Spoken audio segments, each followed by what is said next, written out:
Hello, readers, and yeah, I am talking specifically to you, audiobook listeners.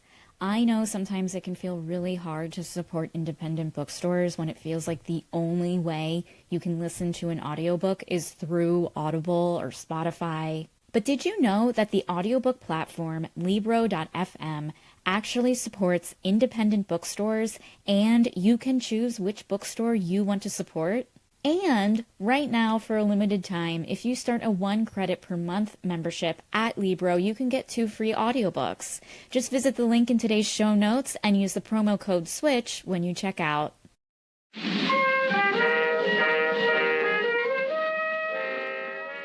Hello, hello, hello. And yes, I purposely did say hello 3 times because we have 3 studs as our love interest today. Welcome to Too Stupid to Live, a podcast that reviews romance novels $5 and under. I'm your host, Becky Feldman, and you know, what is better than one mafia boss boyfriend? I don't know, maybe 3 mafia boss boyfriends? Yes, today we are reviewing a romance novel that I actually think should be the premise of The Godfather Part 3, Her Possessive Kingpins by Ellie, Rowe, and Gemma Haze. It's a dark, wide-shoes mafia romance where the testosterone levels here are so high, it can be used to like fuel every monster truck that was ever made. So obviously, I needed a guest who can handle all the manliness.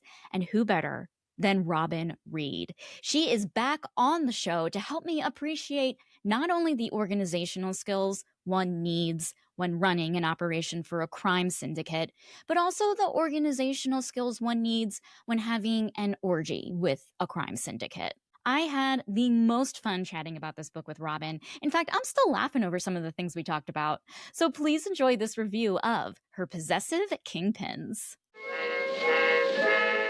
If you've been looking for some of the books that we discussed on Too Stupid to Live, and you want another way to support local independent bookstores, TSTL has its very own storefront at bookshop.org. And from now until April 1st, bookshop.org is offering a special discount on select books straight from TSTL's curated list of featured books. All you need to do is enter promo code BSO15 at checkout for 15% off. Discount applies to books on TSTL's featured books list and excludes ebooks. Check out the link in the show notes or on the episode page at tstlpodcast.com. Oh my God, Robin Reed, welcome back to this podcast. Thank you. I don't think video podcasting technology was even a thing yet the last time I was here. No, it was in the dark ages. We were etching in cave drawings into caves of our images.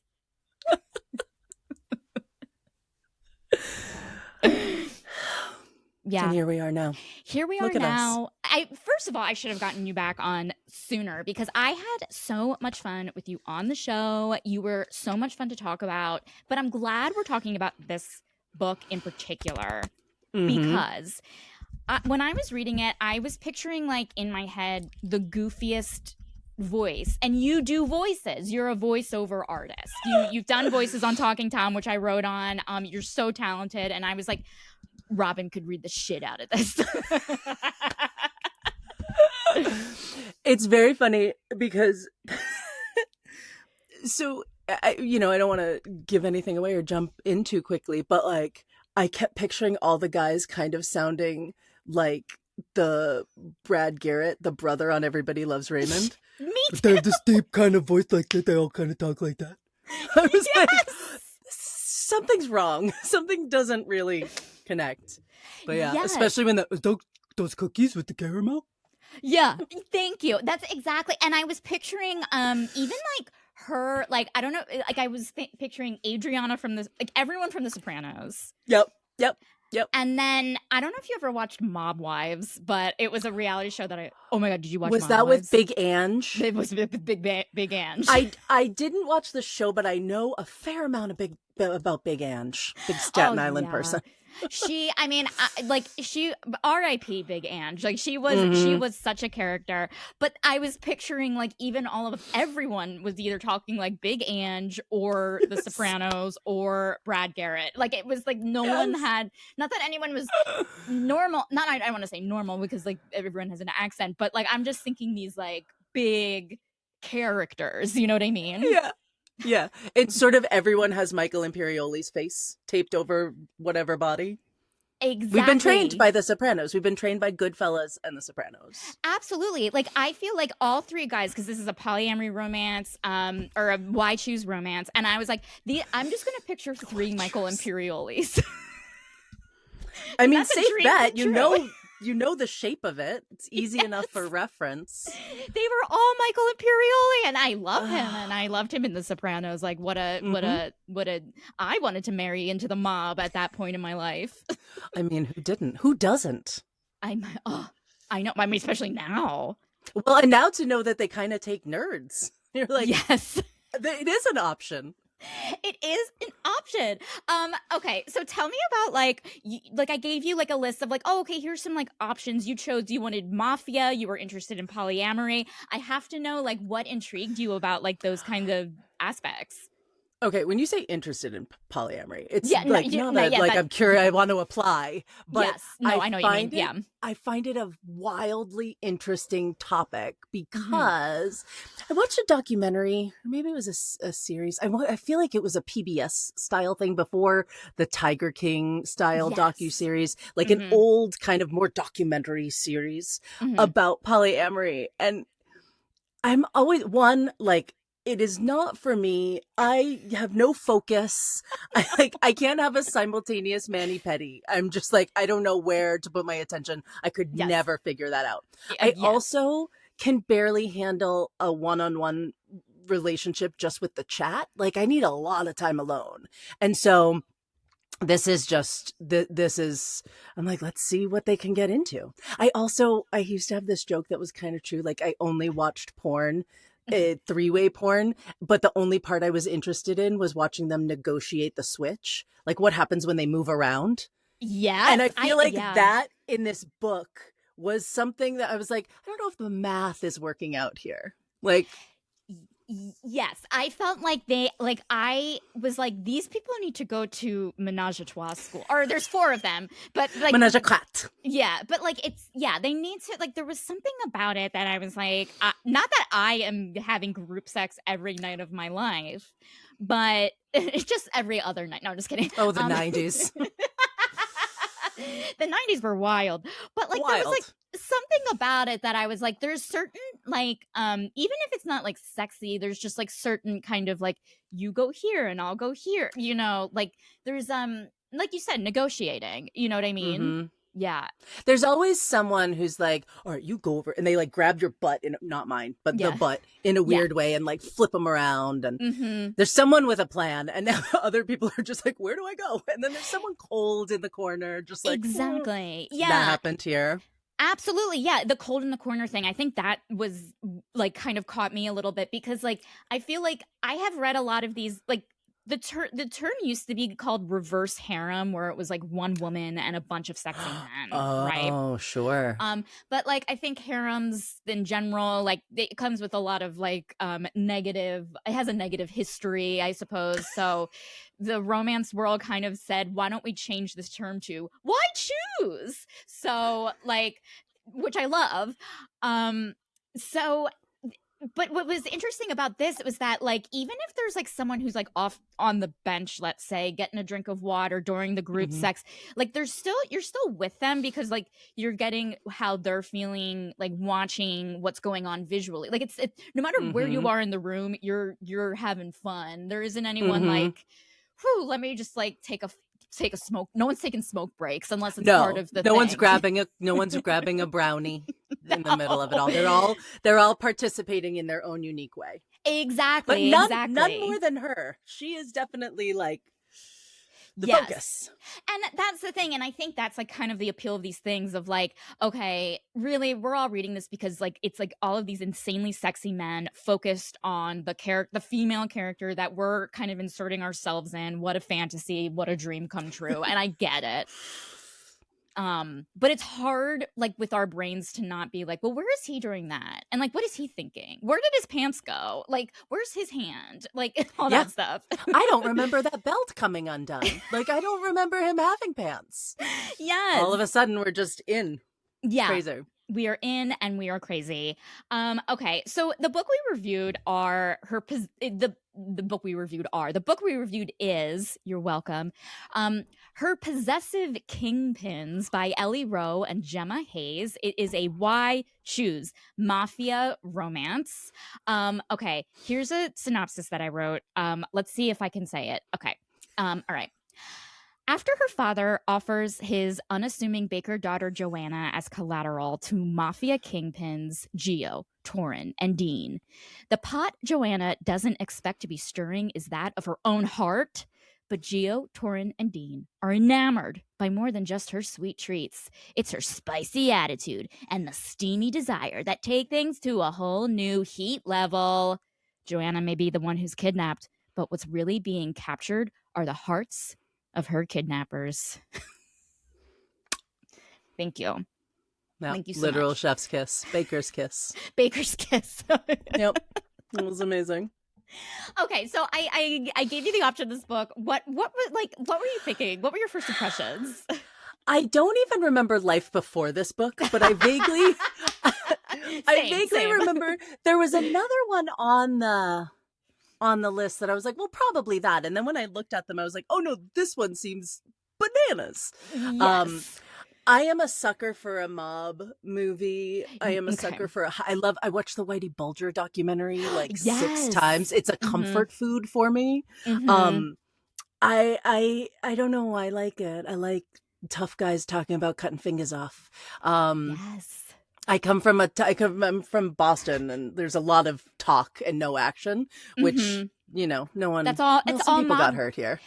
Yeah, but like I feel like that's kind of the thing with like kingpins is that they are so far away from like the action, like they kind of turn into, dare I say, like little pussy. You know what I mean? Yeah, I mean they have a lot of time to keep that apartment sparkling. Exactly. House, apartment.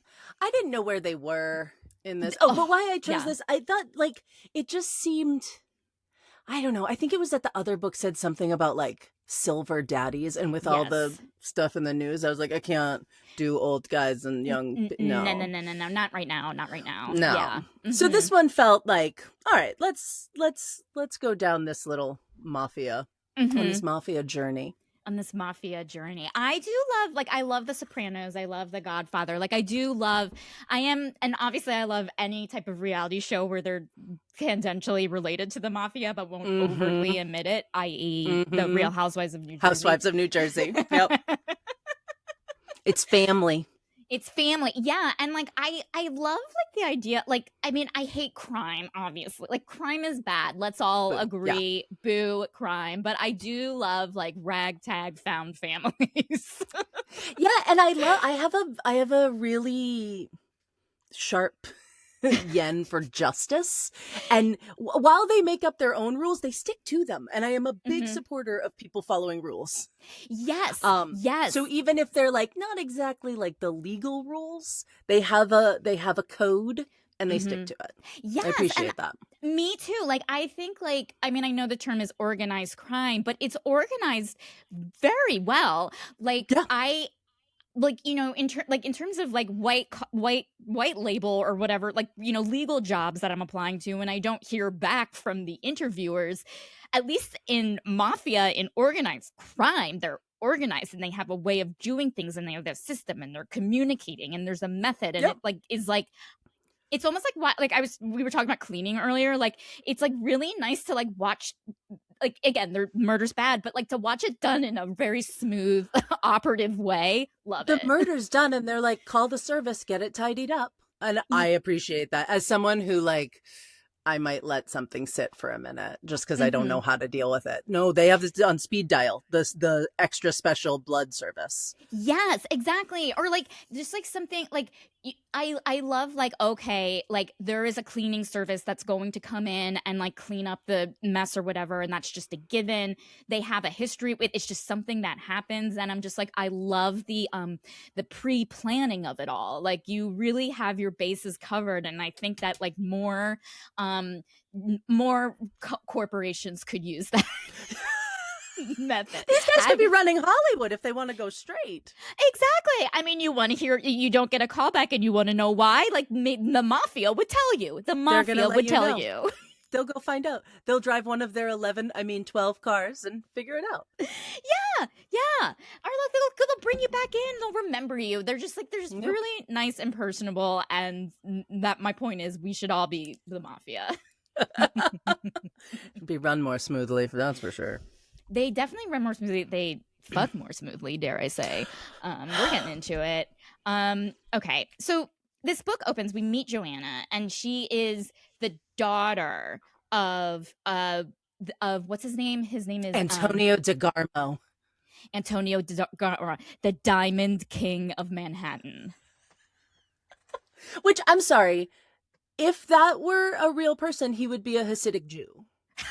Those are the Diamond Kings.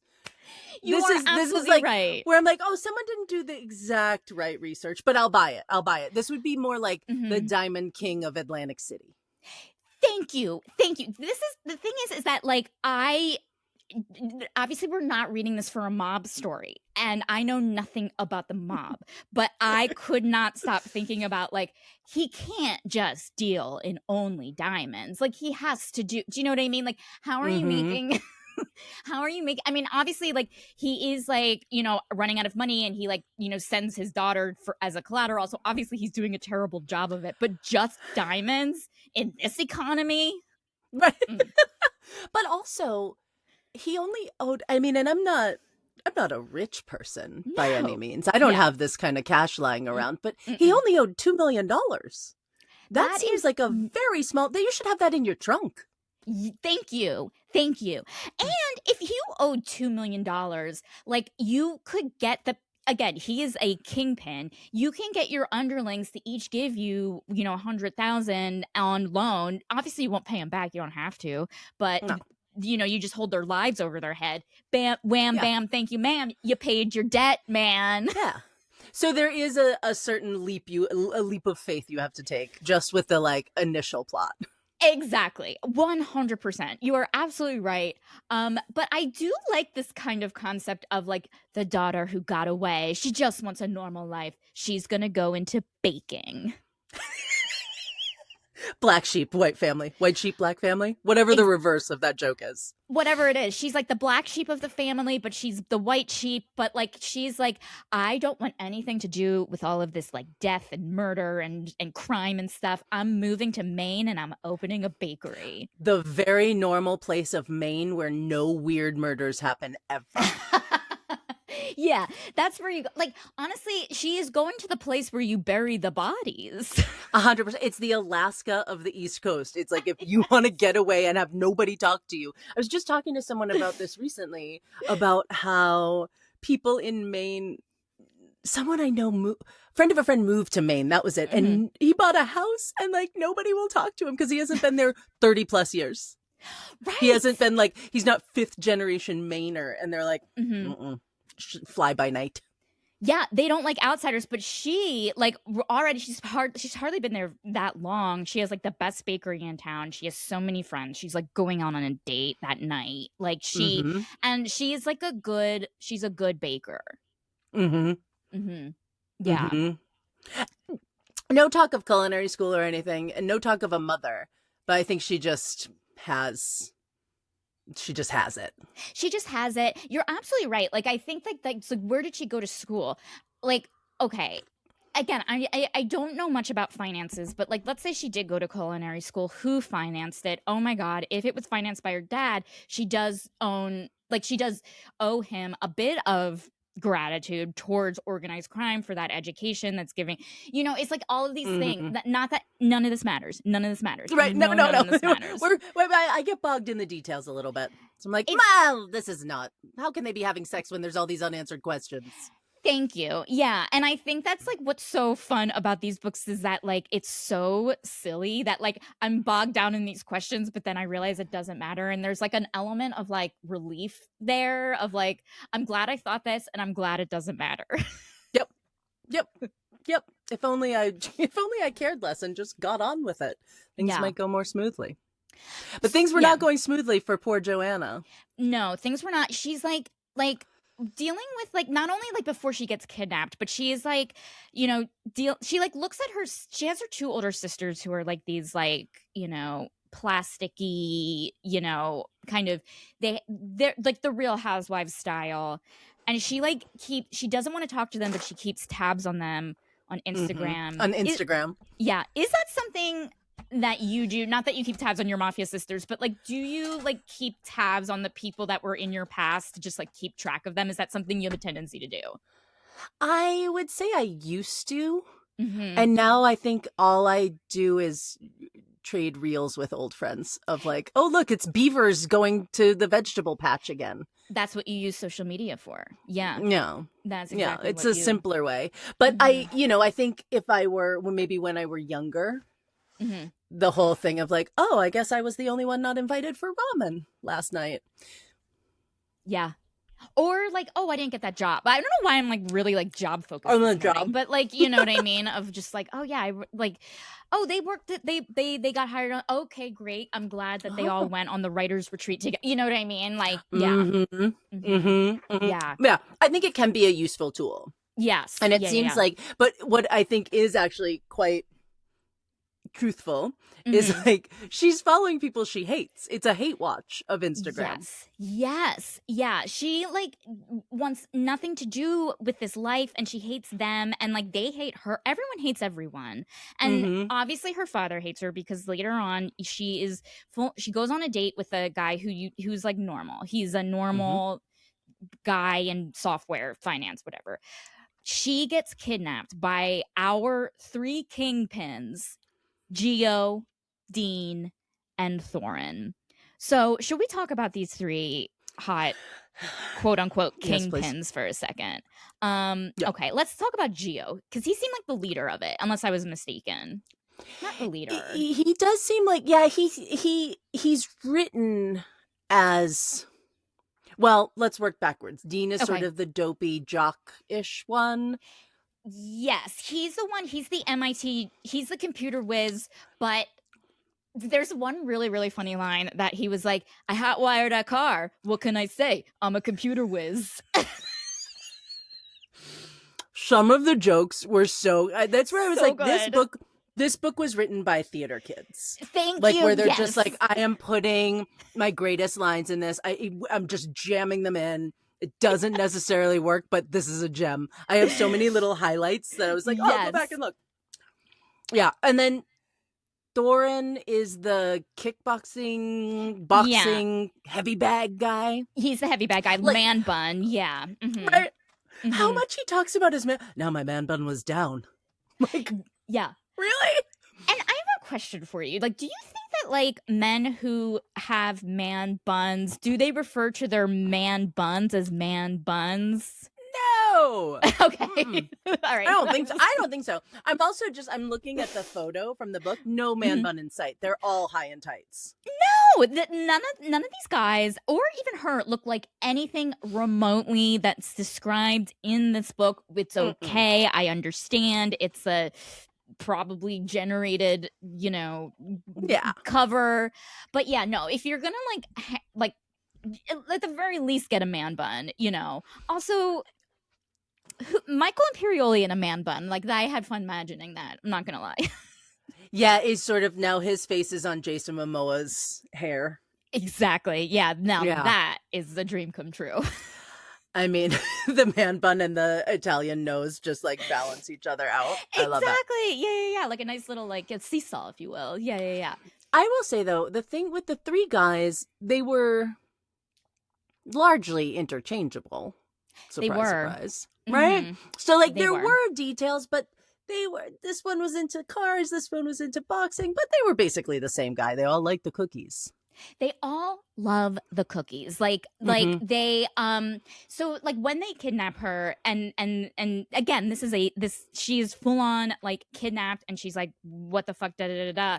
But then they're like, hey, don't worry, babe. This is not like your regular kidnapping. You're the gonna call the shots. And like It's they a don't say real. that I at was all. like, wow, I could be kidnapped. I could get right with this. Yes, like this was because it's interesting because like I feel like kidnapping fantasies are a big thing in romance. And Mhm. erotica, like I get it, but it's also like in real life, it's so horrifying, obviously. And it's like an interesting line that you have you have to walk, because like it almost like it was like and I'm kind of like, how do you do that? Like, why was I able to digest this so well where I was like, kidnapping sounds fun even though I know it's terrible. They bring her cat. They bring Yes. her hobbies. They bring her Mhm. better versions of her own stuff. If tomorrow someone was like, I'm going to kidnap you, you're going to be Mhm. out of your life for 6 months to forever, Mhm. but I'm going to get everything that you love, just the top line version of it, I would 100% go. And you're bringing my dog? Yes. Yeah, they basically, it was like almost like kind of like this princess story, like the Cinderella story in a way, where they're bringing her to a castle where she has space, she has her pets.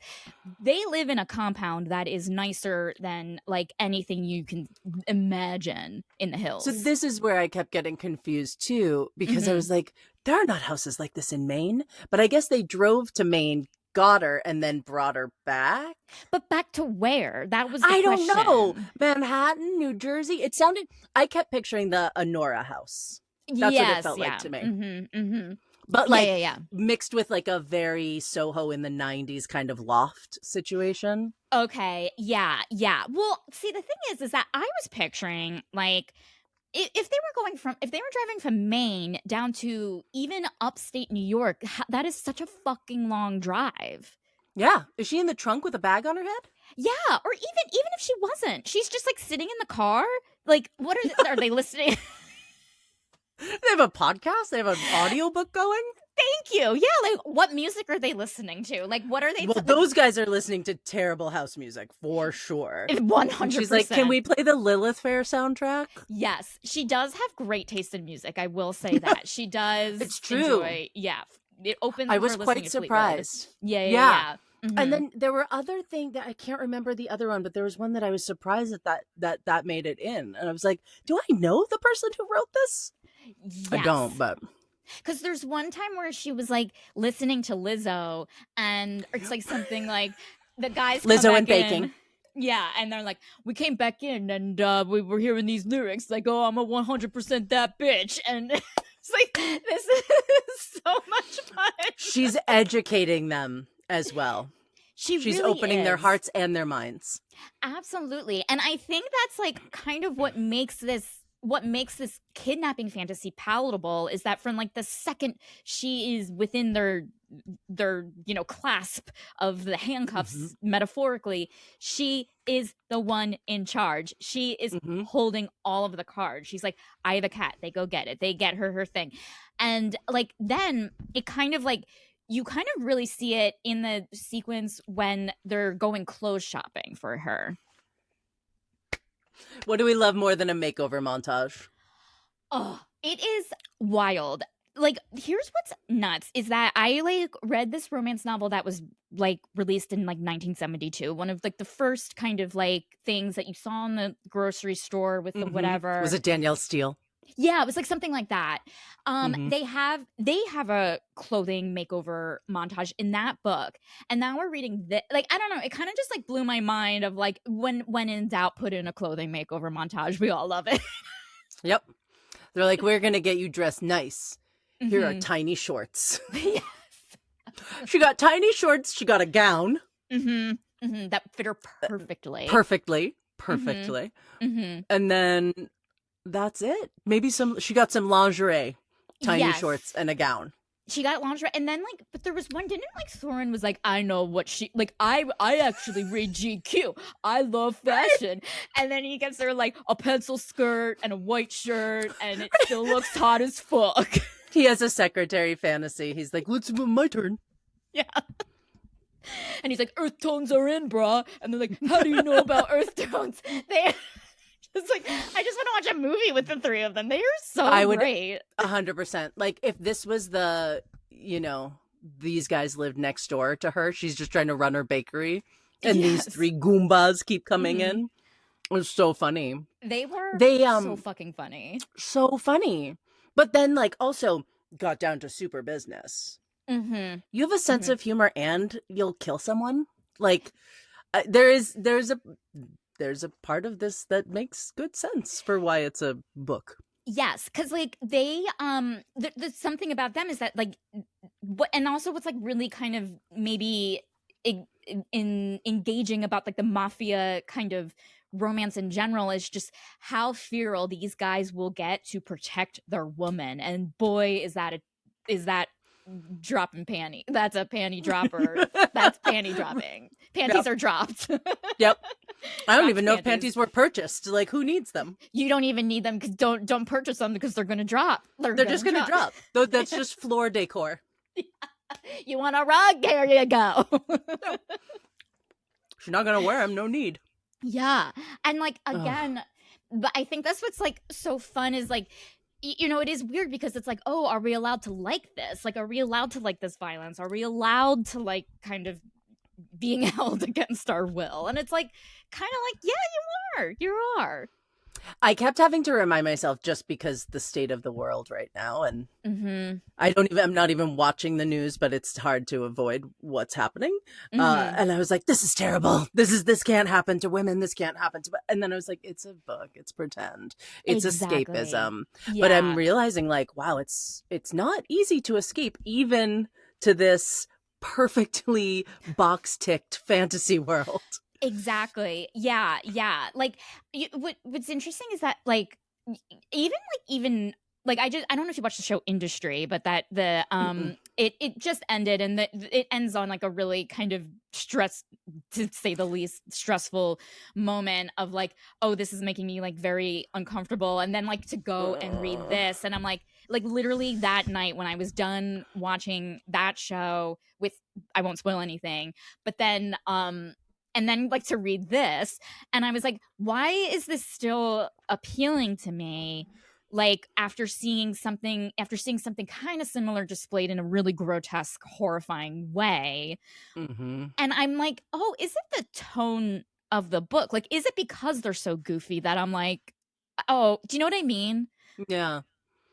It's interesting too, I think along those same lines, my instinct when I read is to put myself in the shoes of the protagonist. Sure.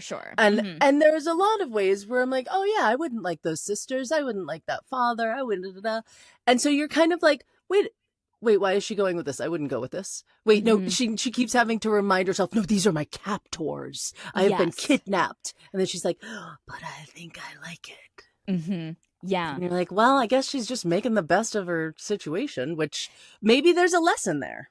Maybe, because like when she is like in the clothes shopping sequence, which I thought was great, she again kind of takes charge and is like, okay, you guys want to, I just, again, she's talking like Big Ange. She's like, you guys want to buy me clothes? Here's what you're gonna do. You are gonna pick out what you think I'll like, and I'll let you know. And if I like it, I'll bake you a cookie or something.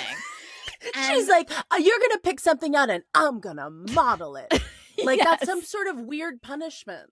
Like, I'm going to put it on my hot body and make you judge it. And you're like, I don't think that's landing the way you think it is. But let's go. And the thing is that, like, I think, like, she kind of, like, knew that. Like, she's a lot smarter than we're giving her credit for.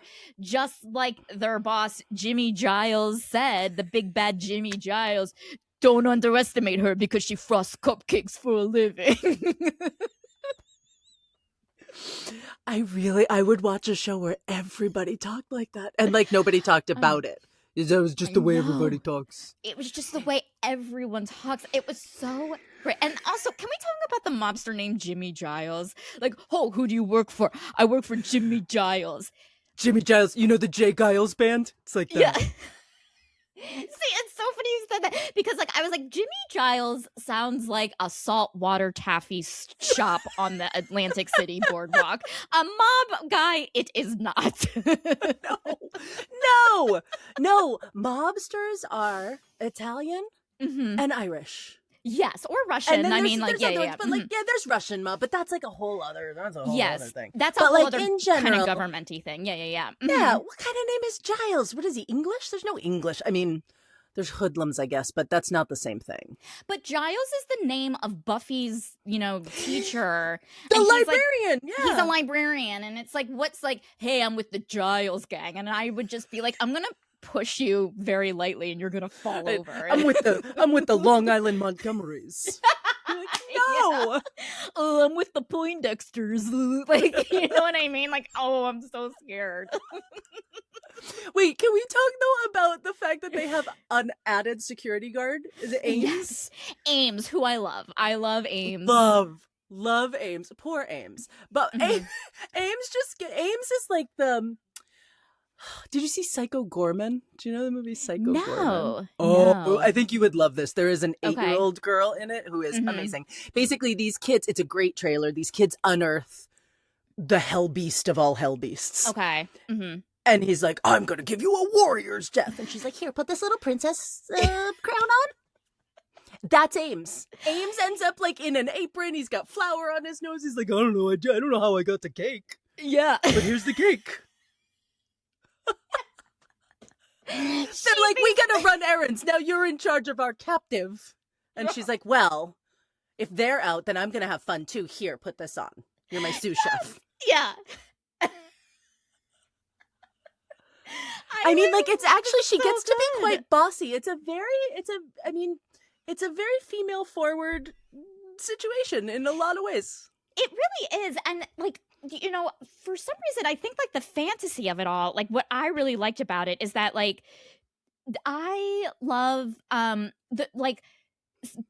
like I wish I had like I was in a situation where I could like fuck with people like this and like get away with it. There's something like very kind of appealing about it of like, I just made you like eat your whatever that phrase is, like kind of like you have like you're doing you're jabbing back and forth and you finally have that comeback that like puts them in their place. And that feeling that's the feeling you get from this entire book. And like I crave that. Yeah. There's a power to it, but it's also what's interesting is she's never scared. No. And I wonder, like, is that just growing up with the mob? She's like, whatever, I hate my dad, but he'll chop your fingers off. Right. She's like, right. I have to remind myself I'm kidnapped because I'm so horny for my captors. Yeah. I think, and I think this is another reason why this kind of fantasy was so palatable, because if she were scared, like, I would be like, I don't know if I like this book. Like, you know what I mean? Yeah. Yeah, they're the kinder, gentler kidnappers. Kingpins. Exactly. Also, are they kingpins? Can we talk about this? I thought there was one kingpin, the king at the top. And these are what do you call them? Not officers, are they sergeant? They're commandants, I forget the sentries. term. Sentry? No. Yeah, they're like not goons, because like they're above goons. But they're like a sergeant at arms or something. Is that it? No, I don't know. There is enforcers. Let's see. We got to look this up. Okay. Yeah. Roles. Thank you, Robin. Thank you for looking this up. The structure of the American mafia. Okay. Associates. Soldiers. That's what I was thinking. Soldiers. They're soldiers. Capos. They're capos. Yes, exactly. That's the middle manager or their underboss. The boss or the don. Yeah. They are not like, there's usually one kingpin, like, because you need one person to organize, to do the, because like kingpins, I believe, are a car part, and it's the main part that it's like the linchpin. Exactly, that does the steering of the car, I think. You can't have 3 steering wheels in a car. No. They're capos. They're They're capos. capos, yeah. Capos, yeah. Like, because, and also, if they were kingpins, like, because, like, again, Jimmy Giles is the kingpin. Like, I don't know. I just, like, wanted it to be, like, it just sounded like, hey, Jimmy Giles being like, hey, in my mafia, we're all kingpins. Yeah, everybody gets a turn. Everybody's boss for a day. Yeah, Let's take everybody shopping. You get clothes, you get a car. You get some cakes. And here's another punching bag. I'm gonna run my mafia like it's the communist Russia. It's a mafia co-op. Yeah. We all gotta pay in, but you know, it's equity for everyone here in my family.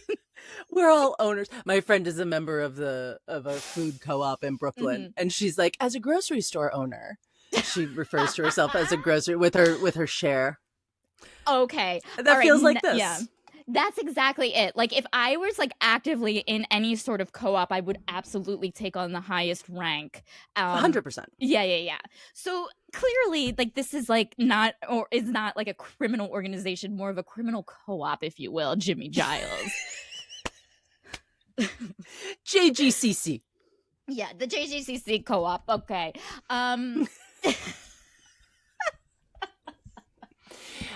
I will say on that note, this is sort of skipping ahead a hair, but I do not care for the word queen pin. Why not? What was it about? Yeah.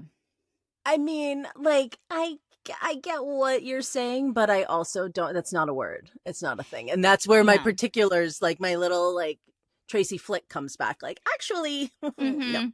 Yeah. Like, it's interesting because, like, you know, thinking about, like, sometimes, like, bringing in, like, royal terms, whether it's, like, you're my princess or, like, you're the kid, it does kind of come with, like, as fun as it is, it does kind of come with, like, a context that, like, can, like, you're like, I like that, or no, no, it doesn't work. Like that.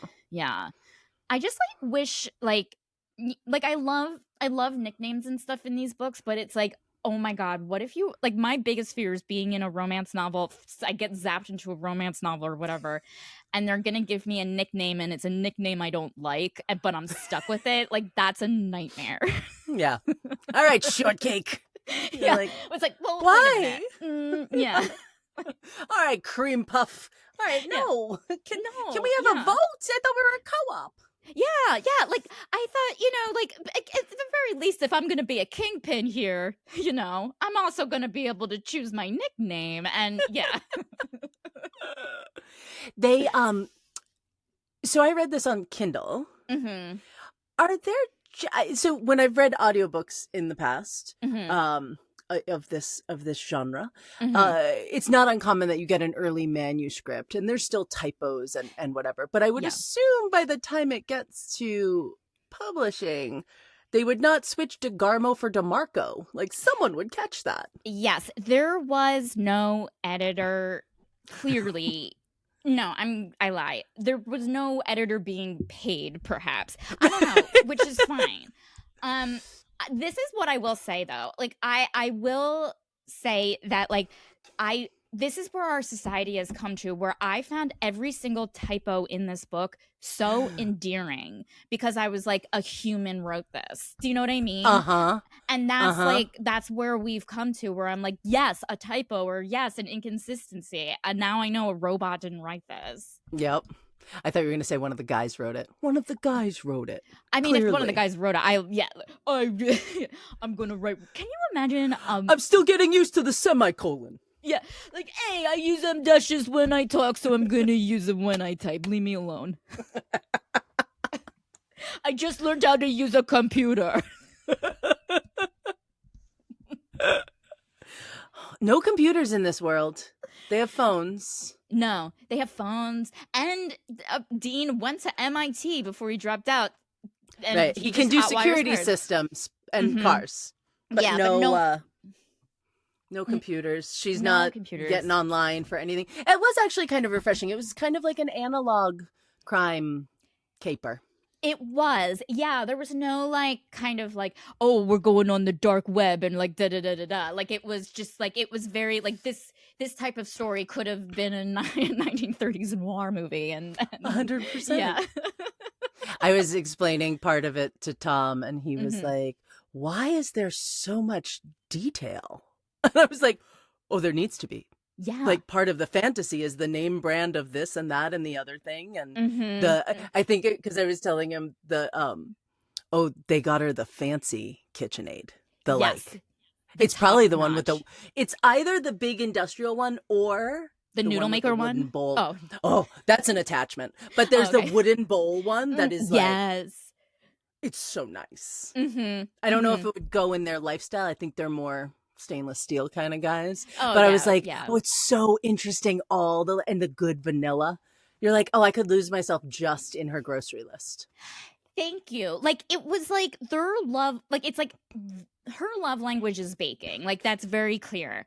But then they were like, well, our love language is getting the best baking devices for our true love, whose love language is baking. And like, is there a greater match made in heaven? I do not think so. Absolutely not. No, it is very Pretty Woman in that way. Like, she showed up in a dress from whatever was Forever 21 in 1988. And he's like, but Valentino. And she's like, all right. Yeah. And here she's like, oh, this is, but she knows what it is though. And I wonder if that kind of, I mean, that's got to help. That's got to help soften you toward your captors. Like, yeah, you knew to get the good KitchenAid. Yeah. Well, and I think it's like not only that, but like it kind of like is like introducing this seed in her brain of like, this really isn't a kidnapping. You know what I mean? No, I mean, it is a kidnapping, but this isn't like your typical kid. Well, I mean, I don't know, but it's more like an extended weird Tinder date. Yes, exactly. And it's in a world where like no one's manipulative, gaslighting doesn't exist. We just are looking at people, and even if they're in the mafia, we see them at their best. I mean, they have so much to offer. But okay, the proposal? Yes. And the family and the future. Yes. Okay. So the happily ever after in this is like, it's like there's 6 different happily ever afters when honestly we only needed one. That said, I loved all 6 of them. But yeah, so they like, obviously we have the shootout. We find out that like, you know, there's danger coming. It's their sisters the whole time, blah, blah, blah. It doesn't matter. Let's get to this happily ever after where like it's a quadruple wedding and they have a kid and there's this and they got her a new bakery and they burned down her old one. And it's like, oh my God. And so then it becomes they burned down her bakery, which I didn't know until the end. I don't think that was talked about earlier. No, you don't know until the end. Yeah. Okay. And you don't know why they needed to do that. It's to disappear her. She's now in witness protection, but they're the protection. Right, but why does she need witness protection? Well, she just needs to be, I took it as she needed to be disappeared. She needed to be erased from her old life. Because what if that guy she went on one date with had questions? Like, that's the next chapter, is that guy goes looking for his love. Right. Yeah. Okay. That I get. But like, do we need a whole inferno of a building to have that happen? No, she could just walk away from her life. This is the thing too, where they say like adults, why you can't report someone missing for however long. Because it's like, people can just leave. Yeah. She could have just left. Her sisters are trash now. Yeah. The dad is in jail. He? Yeah. He's in jail. Yeah. Federal crimes. But then what? So I agree. I don't think it needed all the happily ever afters, and each one asked for more of a leap. Right? Like, okay, the guy who got ordained by the internet or some sketchy thing or however they phrased it, marries all 3 of them. But there's it's amazing. You just picture like, are they in a horseshoe and she's in the middle? Yeah. Do they all hold hands? The thing that's the craziest, I think, in this situation is there's nothing gay between the guys. Like, they're very much like, nothing touches, just her. Exactly. And I think that was like my issue with kind of the steam of it all, was that yes, it was group sex, but it really was pretty vanilla, dare I say. It was kind of one-on-one with 2 other people in the room. Exactly. Like, everyone kind of took a turn. Yeah. No one was like, and not that like, I don't know. I wanted something like this is a very like intimate kind of dynamic that they're going for. These aren't just three like bros in the mafia. Like they are part of a relation. They're brother husbands. They're literally brother husbands. Yeah. And they're they don't actually like a bicep never gets brushed. Like nothing ever. They don't just gently nudge his sculpted hip out of the way. Yes. Yeah. And like even if like they like I've read other ones where like there was which I honestly did a better job maybe in the Steam department where it's a kind of a wide shoes thing. A guy is going down on the one female. He is hard as fuck and his bro comes in and is like, you know what, I'm gonna jerk him off because I know he needs it. And it was a beautiful moment, and I'm sorry but like this pales in comparison of like, well, I need to know that you have like you sure you're not gay for each other, that's fine, but I want to know you that's have bro each other's code. Yeah, I just want to know you have each other's backs, you know what I mean? And fronts. Yeah, and fronts. And that, backs and fronts. The one scene, I think it was it just once, or maybe there were two scenes where they all were there, and the one guy is just over by himself. He's like, I'll take care of myself. Yeah, and it's like, really? Because when you are in that situation, you need to watch, like, I need it's so sexy when everyone is watching out for everyone, even if it's not your maybe cup of tea or your orientation. Like, that's what makes it so sexy. And so to not have this, it was like, I don't know, like, I love it was so silly and I love the dialogue, but like, if we're gonna get nasty, let's get nasty.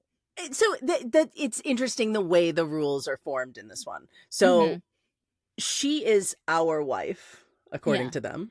Uh-huh. But none of them are each other's husbands. Exactly. Yeah. They're only like, she is the son and they individually are, but they'll all be in the same room, and there's not even a scene where they work out together. Like, I know. Yeah, or just like even like showing like how much the three of them love each other. And again, this doesn't need to be like sexual or anything, but just showing these are three guys who are three kingpins. They live together. They have a compound together. They live and work together. Like, let's see this dynamic. Like what is their relationship, you know? Right. Does someone unload the dishwasher? Is it one? Do they have a chore wheel? Mm-hmm. Yeah. The thing I think probably the biggest leap is chore wheel. You brush down the gym. Yeah. When they have the baby. Yes. Doesn't get talked about whose it is or what. It's just our baby. Yeah. But then they have another baby, or she's pregnant again. Yeah, real fast, guys. So, real quick. I mean, like, there's certainly an abundance of material. Yes, yeah. Here's my like, I can't help but think to the future. Do those kids have friends that they want to bring over? How do they explain my 3 dads and my mom? Like, how does that work? Yeah. I just want a footnote, just a postscript of like, yes, here's how it works. Here's what they're gonna do. These are uncles. This one's the dad. Like, right. They all kind of look alike. So do the kids look? Is it interchangeable? Is there a will? I don't. Yes. I have so many questions. There are so many like legal questions that again don't matter, but I think we need to ask this because in the wedding scene, first of all, the or whoever's the officiant, he's like, "Do the 3 of you mafiosos lawfully vow to da, da, da." And it's like, you can't lawfully vow to 3 people. I don't think that's not lawful yet. No. Yeah. This is why. I've watched a lot of Mormon stuff. Yeah. I guess that's why I was interested in this. But like, I'm very curious about the organization of it. The first wife is the married wife. That's the other right. wives are Kingdom of Heaven wives. Exactly. Yeah. The first wife you get married in the temple. The other wives you get married in the backyard. Exactly. Yeah. At the adjoining house. Like, right. Those aren't legal, and those are actually illegal because they, I mean, this is far too much reality in the fantasy, but like, they drain on the system. They take too much like support. Government support. Yeah, exactly. Like, there's nothing like lawful and legal about it. Like, unless it was like again, I would love to live in a world where it's like, hey, you know what, bigamy is allowed. As long as bigamy, everyone's taken care of. Yeah, as long as like, have whatever kind of relationship you want, just let's not hurt people. Like that's all we need, whatever. So we have that situation. And then we have this situation where we don't know who like the legal or who the biological father is, which like again, like we don't need. We're in the epilogue. This is like our 7th happily ever after scene that we don't even need, and so. But like it is like something like, well, wouldn't you want to know? Or, they want to know the gender of the child, right? But they don't care about the paternity, and that that's weird. Seems odd. Especially for like super straight guys. Wouldn't that be kind of the biggest? Isn't there like a biological need to? I'm not going to take care of someone else's kid, but it's my brother husband. Right, yeah. Right, yeah, because like... This is my uncle dad. Yeah. It's wild. It's so wild. And I think like what's interesting about like the mafia in itself is like how much it is kind of structured like a monarchy, and monarchy is so based on genetics and keeping our genetic line going. And even if we're not like kind of seeing it overtly like in The Sopranos or The Godfather, there's still this underlying kind of like need to keep the line going, and then there's like this like feral animalistic kind of thing that's what's guiding these people, and to kind of, I don't know, it would be nice to have like a sentence of just like, hey, we don't care about that, he's all our sons. You would think we would be, but no, we're evolved, man. Like, something like that. And if our son wants to go by different pronouns, that's fine too. Yeah, that's fine too. And just don't call me late for dinner. Yeah. Oh my god, the Thanksgiving scene. Yes, she makes a Thanksgiving. Was it? Okay, so I kept losing the timeline here. Me too. I was like, wait, we're 3 days in or the 6 months are up? Like the 6 months floated in and out of there. Also, was it actually Thanksgiving, or she was like, I have this turkey, let's just go for it? Right. It was very confusing whether it was, like you said, like, because I think, again, this is probably what an editor could have done, was just like, hey, can you give the readers a better sense of the timeline here? Because like there'll be times where she would be like 3 weeks and I'm already in love with them, and then it's like it's been 6 months, and this is like kind of a criticism I do have, is that like if it is 6 months, like this woman must, like, their sex life, we need more sex in this if it's going to be 6 months, because like I think something about like romances, and I'm sure that you know because you read them, is that the sex scenes kind of need to be there to kind of evolve the relationship and the character along. Right. The way she was with them on Thanksgiving, if it was 6 months later and she hasn't slept with them yet, like, I mean, they have yet to do any sort of group sex, like this is interesting, like what's the dynamic here, It was weird. It also was their Grinch heart screw 3 sizes that day moment of like, yes. No, nobody ever made us Thanksgiving. No one ever. Yeah. We don't get holidays. We're usually working. Yeah, that's the best time to work because everyone's at home. And then all I'm thinking is like, oh, how many people get killed on Thanksgiving by the mob? I know. Yeah. And then I was thinking, do kingpins pay their goons time and a half? Time and a half. To get holiday pay? To get holiday pay. I'd join the mob for that. They probably get like a bonus. Yeah. Here's another thing that I thought that really I didn't need to think about, but they were all like so amazed with like, she made caramel brownie drizzle brown, whatever. And one of them says, and I forget which one, but he was like, it was better than any of the bakeries we would go to when we were gonna cater events. And I'm like, wait a minute.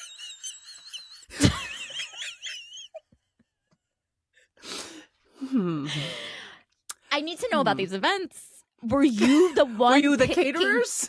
With the caterers, were you the one picking up the baked goods? Because if so, how are you a kingpin? Like, isn't there an underling for that?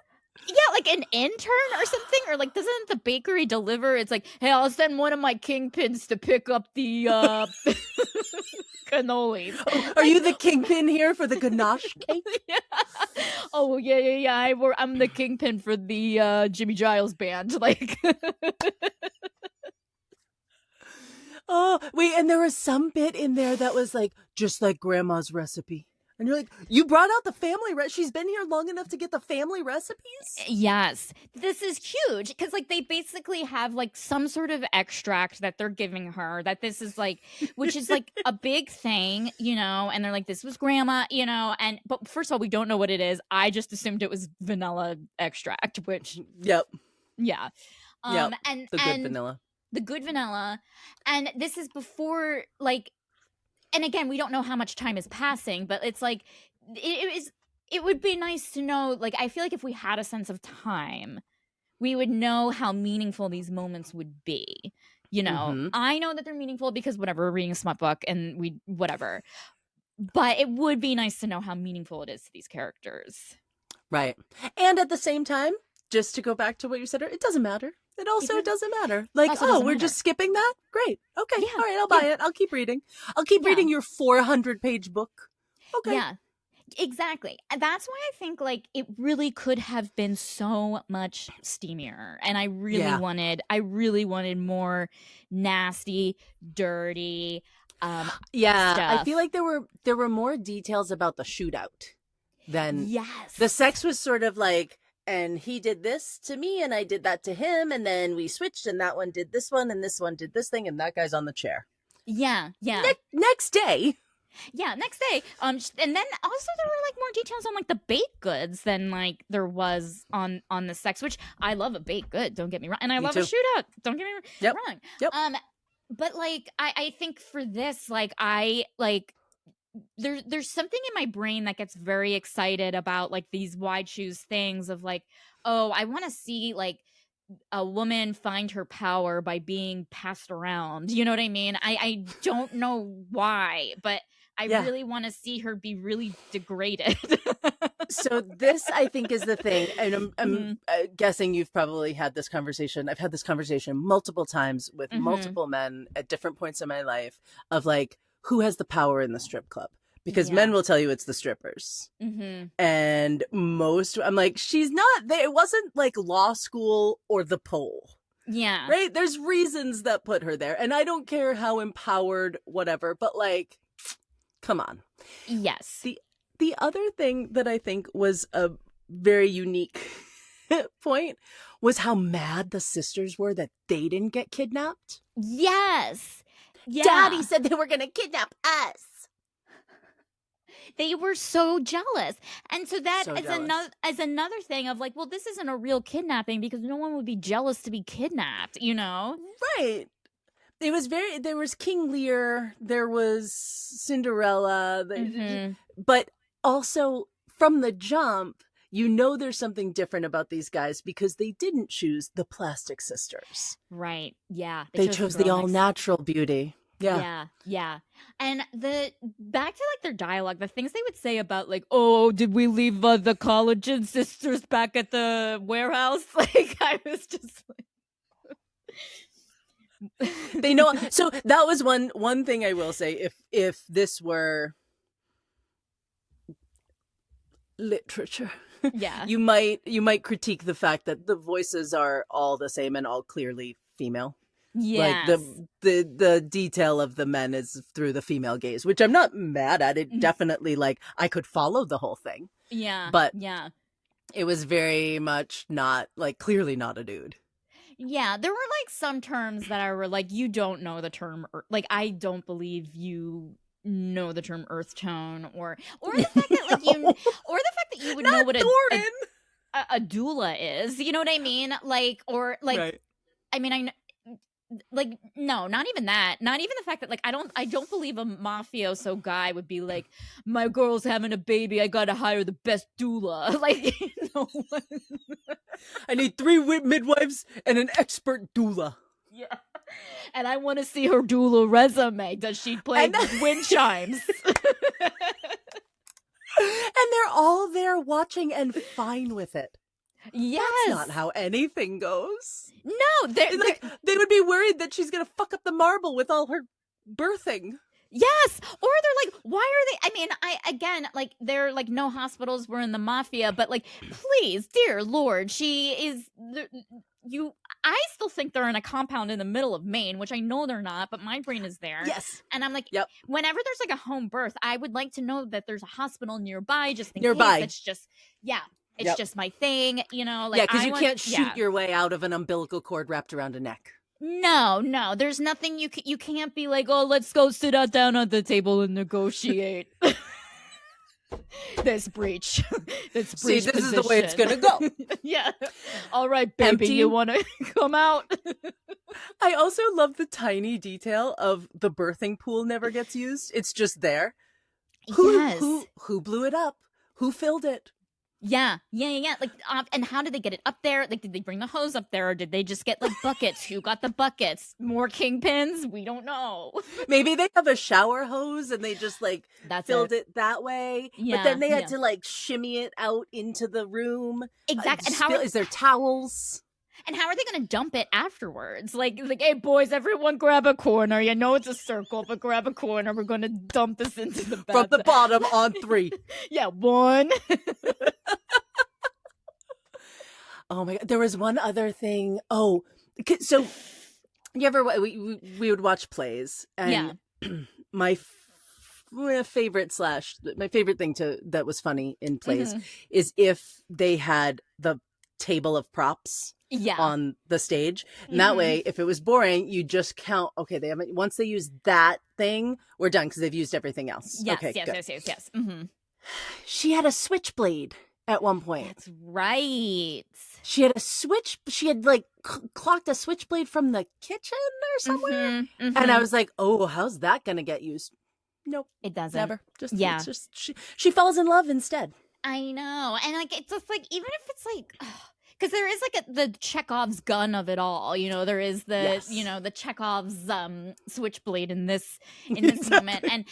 And like, like, just like, even if it was like, gosh, I don't know. Like, I was expecting her to like do it like maybe have it and do like her getting back at her sisters. You know, she had the zip ties. Couldn't she have shimmied it out of her back pocket and cut her own zip ties and then chopped up like karate chopped her sisters? Right, yeah. Because like also she's taking self-defense training from Man Bun, and like you would think that maybe something, I don't know, could happen. He shows her how to drop kick someone. I don't know if that's a real thing, and she does it. Yeah. Yeah, missed opportunity. There could have been another 100 pages in here. I like, here's the thing. I absolutely loved this book. Me too. I thought it was super fun.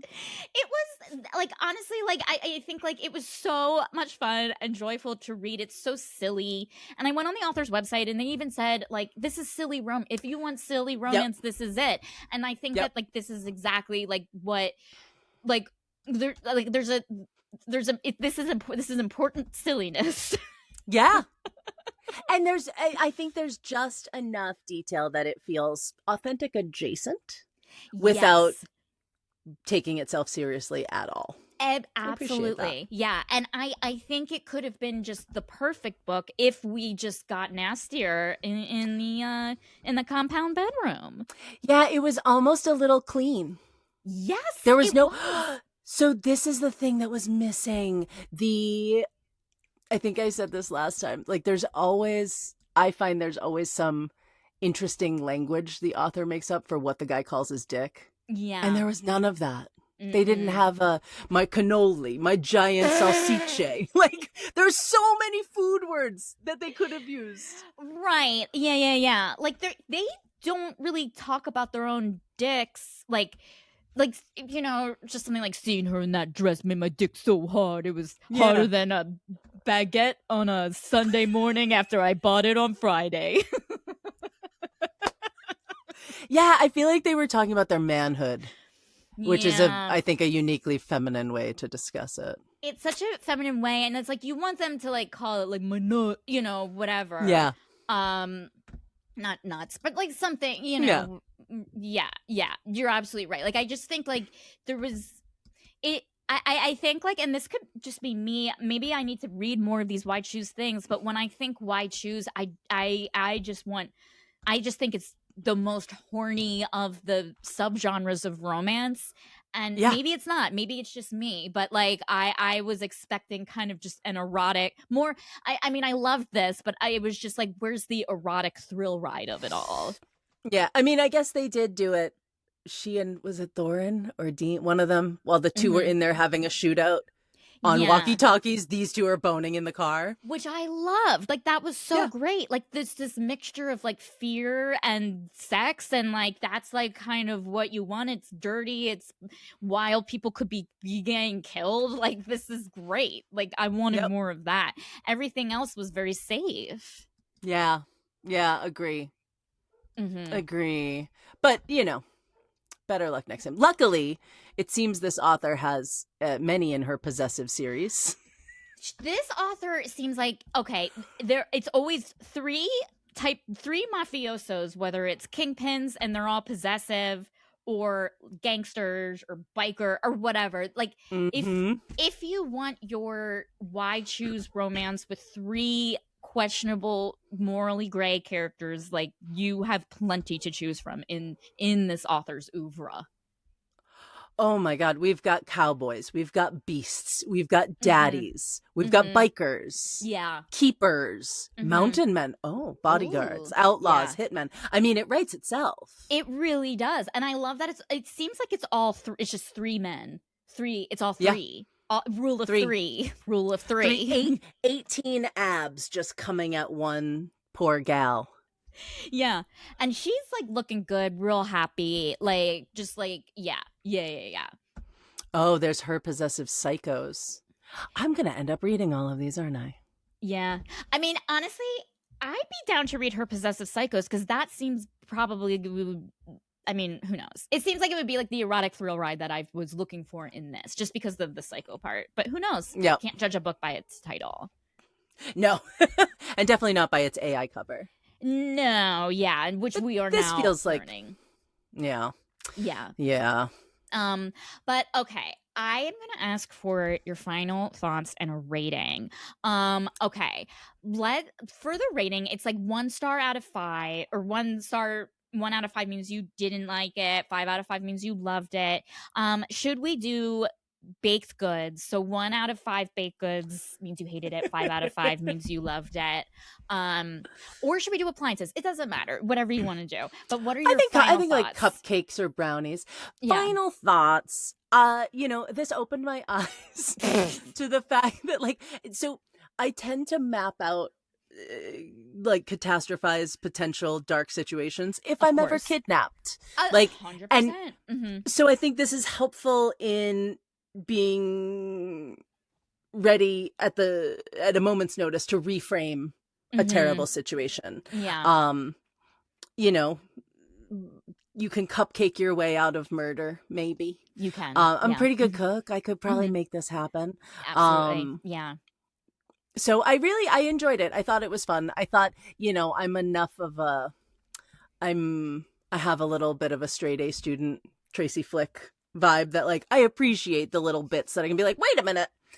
So that actually adds rather than detracts for me. Agreed. Yeah. And I thought while it needed some more in places, I thought it set a very fun stage, even if that stage was confusing. Are we in New England, New York, or New Jersey? I don't know. Yeah, it doesn't matter. I mean, yeah. No. So I would probably say like 4.5 frosted cupcakes. Yes. That's the rating I would give it to. I would say this was so much fun to read. It was just like, it is exactly what I needed, what I wanted. It's like everything you want in like a why choose silly mafia romance. I just am taking away the last cupcake because I needed a little more naughtiness. I needed naughtiness. I needed them to go nuts.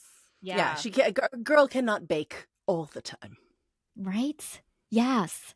Now that's a beautiful, beautiful phrase. Oh my God, Robin, thank you so much for returning to the show and giving me your insight. My extreme it's pleasure. So fun to have you on. Oh my God. Thank you. This was super fun. Oh, you are super fun. I could talk about books with you. was such a romp. You're a romp in the best way possible. I love having you as a guest. Thank you so much for listening to today's episode of TSTL. If you enjoyed it, feel free to leave a comment or review on Spotify or Apple or wherever you listen. You can also follow the podcast on Instagram, TikTok, Substack at TSTL Podcast. I hope you all have an organized rest of your day.